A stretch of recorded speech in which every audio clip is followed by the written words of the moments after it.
এইগুলা দিয়ে আমরা সংসার চলে। এই বউ পুতুল, বুড়ি পুতুল, এইগুলা দিয়ে আমরা সংসার চলে। পয়লা বৈশাখে প্রচুর বিক্রি হয় মেলার মধ্যে, বিরাট আমদানি পুতুলের চাহিদা। নানা রকমের প্লাস্টিকের জিনিস বাড়ানোর পরে মাটির কাছে একবারে চলে না, নিয়ে গেলে বাজারে প্লাস্টিকের সবকিছু চলে, কিছুই চলে না। যে বিশাল ভোগ আমরা 30 বছর ধরে বানাইতেছি। ব্যাং বানাই, কলসি বানাই, আগে হাড়ি কলস বানাইতাম, অন্তত হাড়ি কলস চলে না। অনেক যে মোটামুটি যে ব্যাং ফুলদানি মুলদানি যে অনেক কিছুই আমরা আইটেম বানাই। বৈশাখী আসলে একটু বেশি চলে, কি হয় এইটাই মেলা বাজারের সিজনে চলে আর একটু বেশি।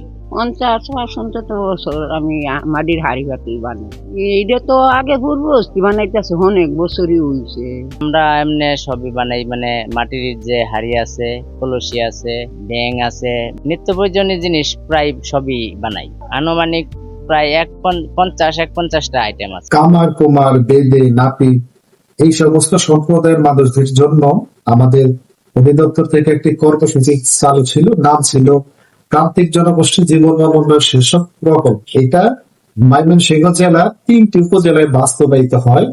তো আপাতত ভালুক উপজেলাতে এই কর্মসূচিটি প্রচলিত নেই। যদি পরবর্তীতে সরকার কোনো নির্দেশনা আমাদেরকে প্রদান করে, সেক্ষেত্রে আমরা সেই অনুযায়ী কাজ করতে পারবো।